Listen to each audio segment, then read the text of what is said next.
Encontro 19, parada, estação 19 da nossa viagem, do nosso trem que nos leva, que nos reconecta com o cristianismo original, o cristianismo primitivo, suas lutas, suas perseguições, suas persistências, seu testemunho. Já dá saudade, né? Já dá saudade de um livro que ainda não acabou, pela riqueza, pela beleza que nós temos aqui. É maravilhoso mesmo. Vocês lembram que no capítulo anterior, hoje nós estamos no capítulo 8º, o martírio em Jerusalém, do nosso trem fantástico, Paulo e Estevão, cujos motoristas são Emmanuel e Chico Xavier. Vocês lembram que no capítulo anterior, Emmanuel nos trouxe a origem luminosa das cartas de Paulo, que eram também as cartas de Estevão, mas que eram, acima de tudo, as cartas de Jesus.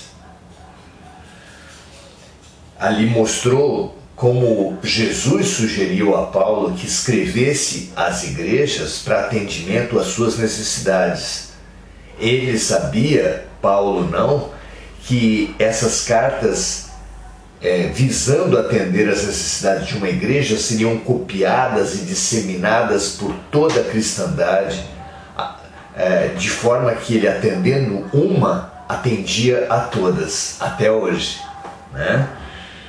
Ao final do capítulo anterior, Paulo recebe uma carta de Tiago, extremamente preocupante, que dava contas de uma terrível perseguição sofrida por toda a igreja e por todos os cristãos em Jerusalém, e que as suas tentativas de negociação não foram frutíferas, mostraram um ódio, um rancor que remontava a ele, Paulo de Tarso. Era a ele que o Sinédrio exigia para atenuar a perseguição. Ele era a grande pedra no sapato porque ele era do Sinédrio, ele era mandatário dos judeus mais altos daquela nacionalidade, daquela cultura. E isso incomodava muito, porque a conversão dele era maior até do que as suas obras aos olhos do orgulho dos sacerdotes do Sinédrio.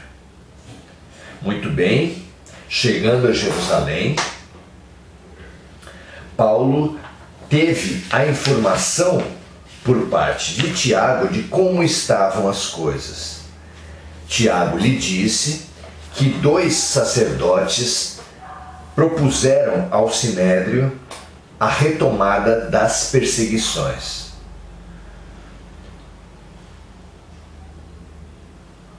Dizendo assim o nosso autor: a iniciativa ganhara enorme popularidade nos círculos religiosos de Jerusalém, e o maior instituto da raça, o Sinédrio, aprovou as medidas propostas, reconhecendo que a obra evangelizadora de Paulo produzira maravilhosos frutos de esperança em toda a parte. O Sinédrio recebia informações alarmantes do esvaziamento de todas as sinagogas pelas mais diferentes regiões, conforme as notícias incessantes de todas as sinagogas das regiões por eles percorrida, diz aqui Emmanuel. O grande tribunal começou por decretar a prisão do apóstolo dos gentios. Numerosos processos de perseguição individual, deixados a meio por Paulo de Tarso, quando de sua inesperada conversão, foram restaurados. E o que era mais grave, quando falecidos os réus, a pena era aplicada aos descendentes, que eram assim torturados, humilhados, desonrados. Paulo de Tarso escutou o relato de Tiago sensibilizado. Dono de luminoso cabedal evangélico, entendia chegado o momento de testemunhar seu devotamento ao Mestre, justamente por meio do órgão de perseguição que a sua ignorância engendrara em outros tempos. Ou seja, a perseguição que Paulo ofereceu voltava agora para ele mesmo.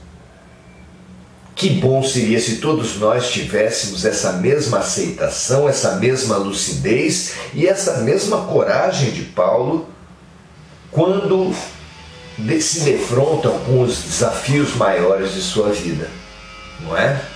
Todos nós que estamos nos defrontando agora por enormes desafios típicos da transição planetária, precisamos muito dessa compreensão, dessa aceitação e dessa coragem, como nunca, não é?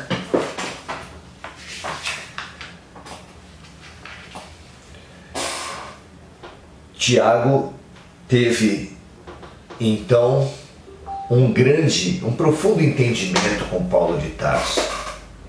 Seguindo aquela recomendação de Jesus, que ele certamente também recebeu, no sentido da reconciliação entre os adversários.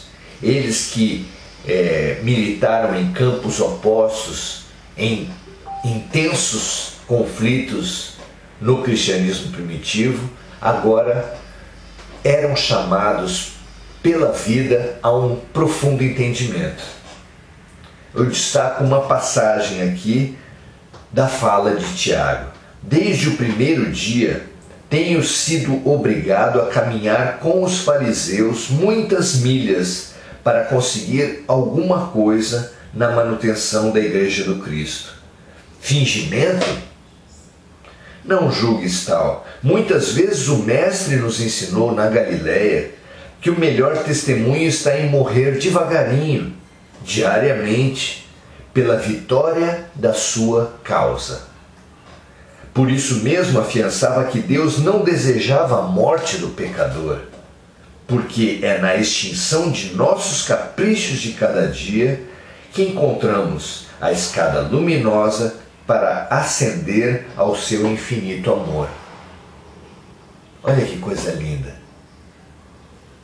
A religião, o cristianismo do dia a dia, de ir vencendo aos poucos os nossos temas, os nossos percalços, as nossas deficiências, as nossas sombras, não é?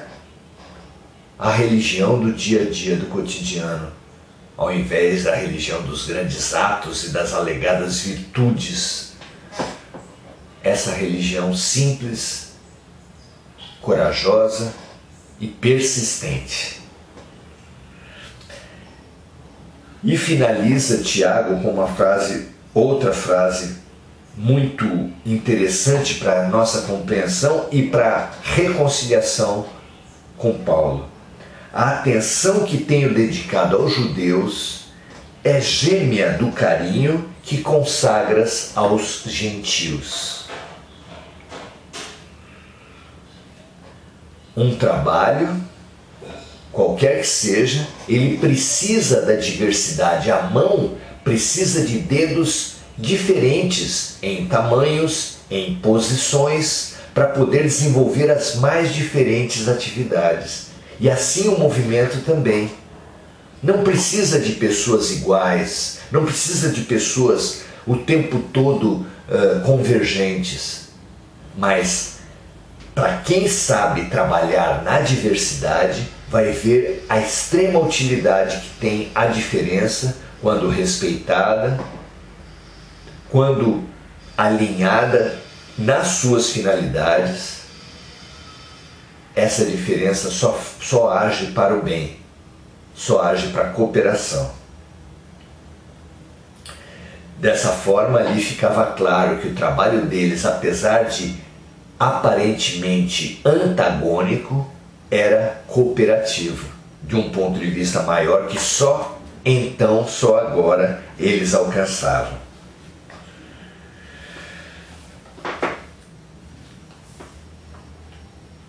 Então, Tiago apresentou a Paulo, que depois de muito diálogo, Tiago conseguiu muita negociação, difícil negociação. Tiago conseguiu que a pena de prisão, que a perseguição, que a morte que eles desejavam para Paulo de Tarso fosse comutada, fosse transformada num rito público de submissão de Paulo à lei de Moisés. Parecia a ambos uma vitória infantil que o Sinédrio impunha, mas Paulo, para surpresa de todos, aceitou o testemunho.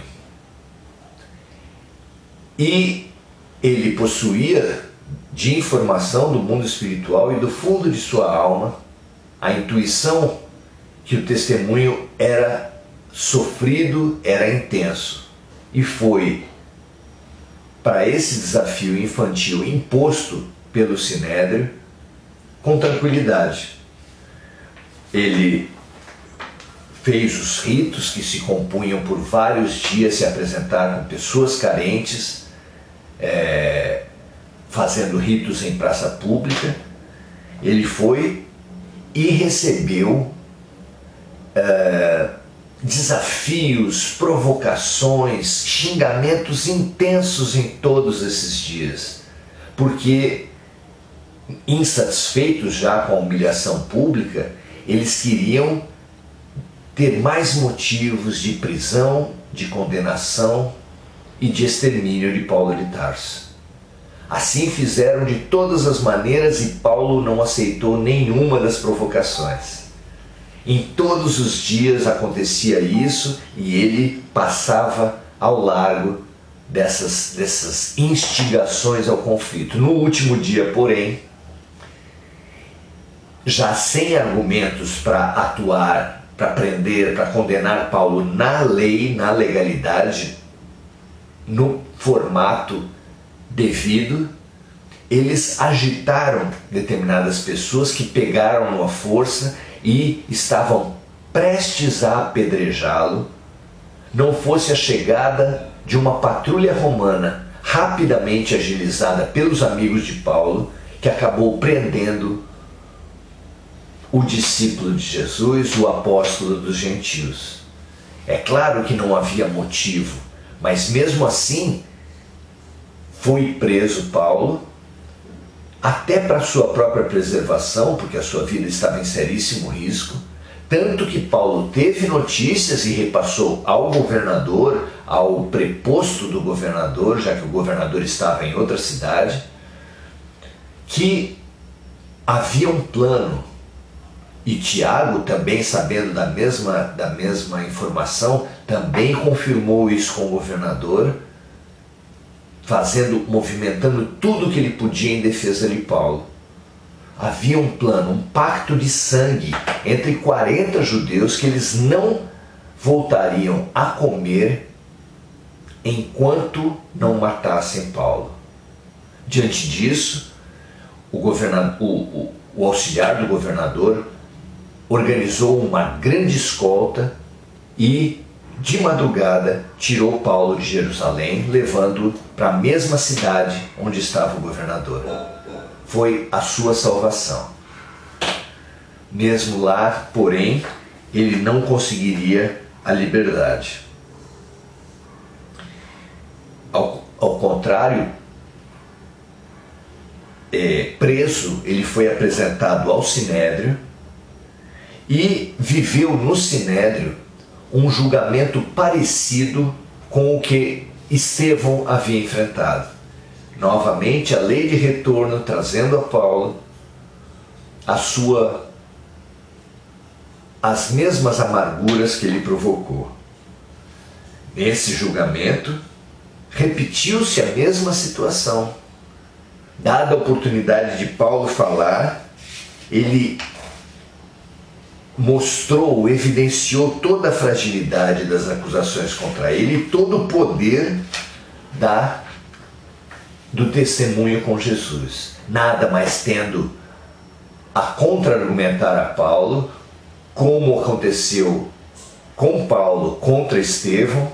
Eles foram para agressão física, para agressão moral, exatamente pela insuficiência. Onde acaba a palavra, começa a violência. E foi isso que Paulo sofreu na própria pele. No julgamento,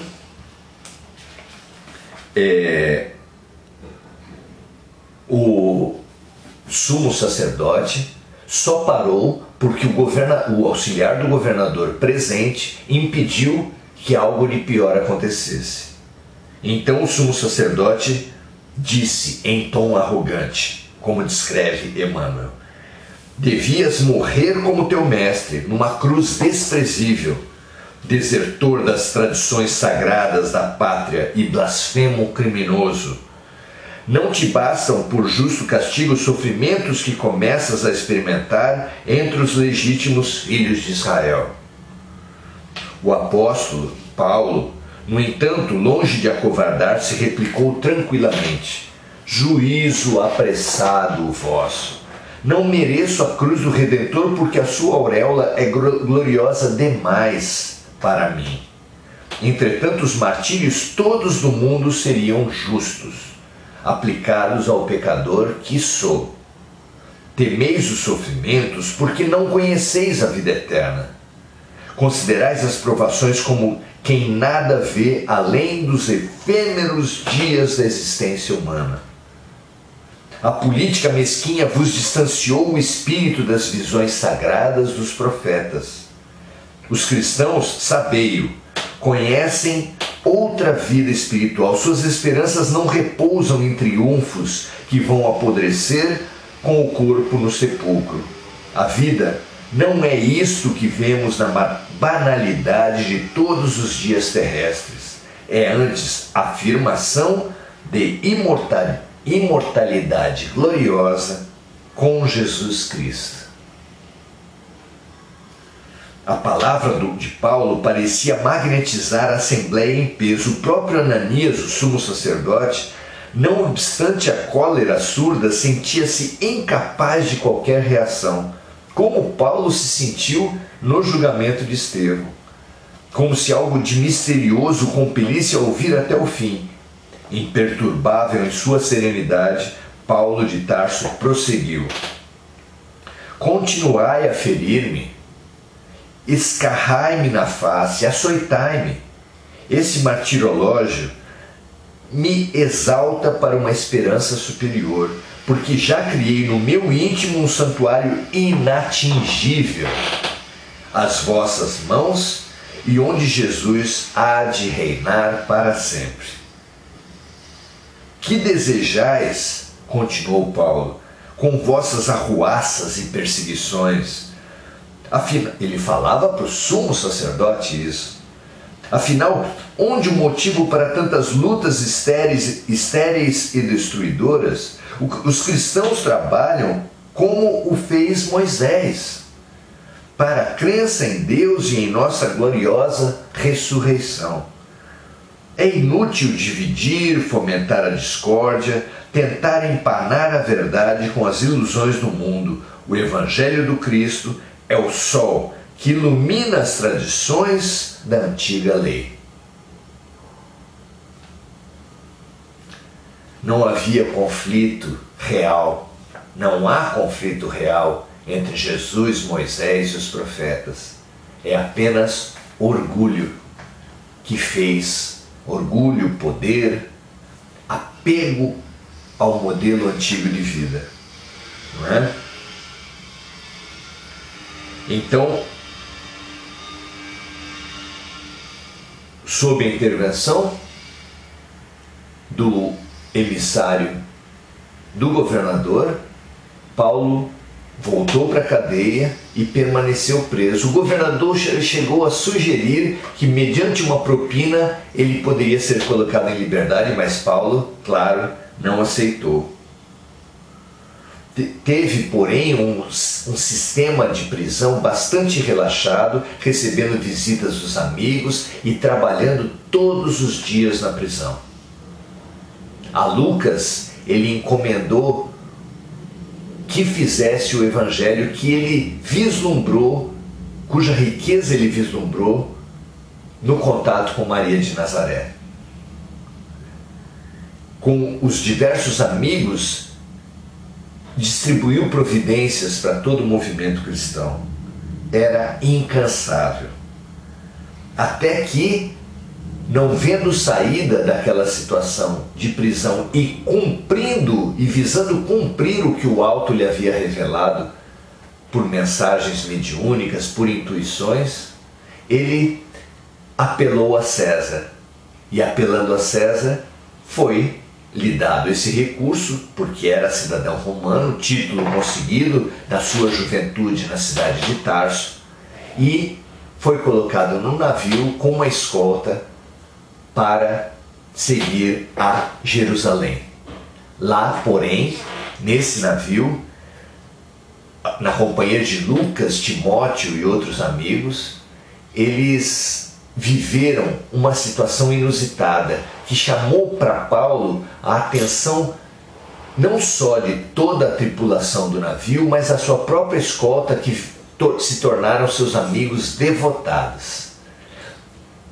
Paulo não perdia um momento para propagar a mensagem de Jesus dentro do navio, e nas paradas ele recebia homenagens de todos os cristãos que foram previamente avisados e que se reuniam em cada porto para homenageá-lo e para trocarem consolações entre si.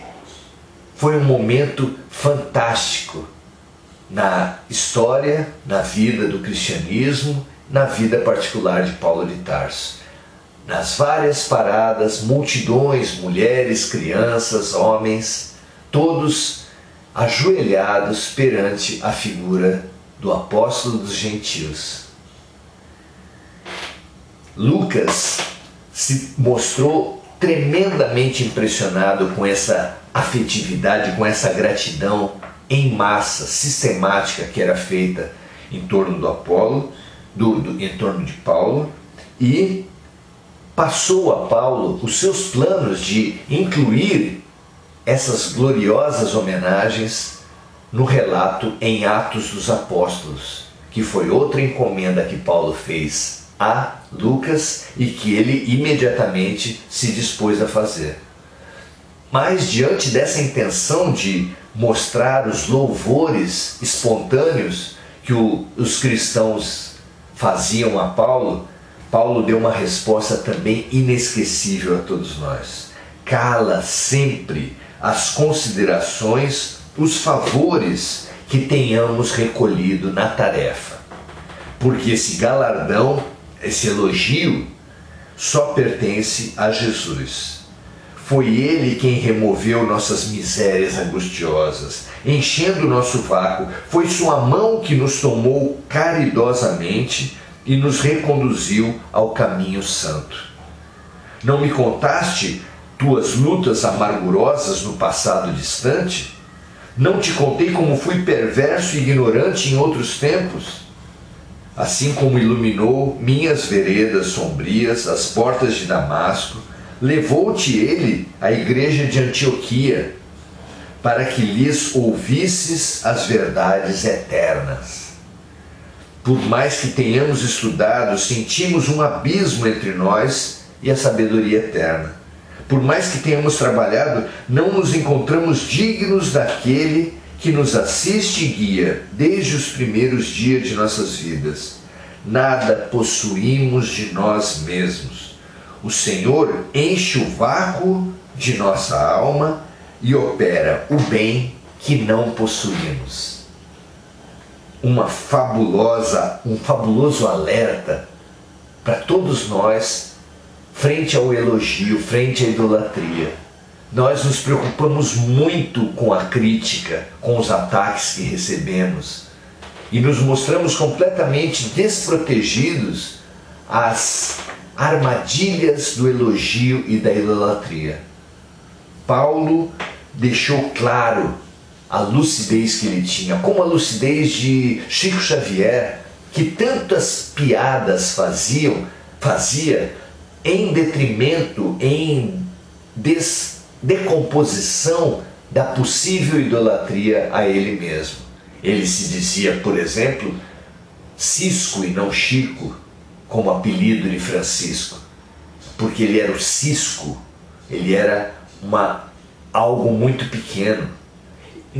Comparando a mediunidade, o espiritismo, com um cavalo, com uma carroça, ele dizia que ele era o burro.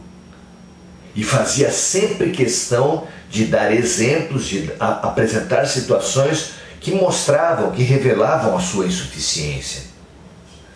Paulo também mostrou-se isento, mostrou-se distante e alerta para os riscos da idolatria. Fantástico que tenha sido assim e uma lição poderosa para todos nós. Quando recebeu a famosa orientação de Maria num momento de crise, Chico foi fantástico quando disse que a recomendação "isso também passa" lhe serviu para todos os maus momentos, todos os momentos de crise. Tanto é que ele colocou numa tabuinha, mandou escrever, esculpir numa tabuinha que pôs no seu quarto. Mas também serviu a mesma recomendação para os momentos onde ele foi elogiado, onde ele foi idolatrado. Isso também passa. Não nos apeguemos aos erros, aos ataques, às incompreensões, na forma de mágoas e culpas que envenenam nossas almas.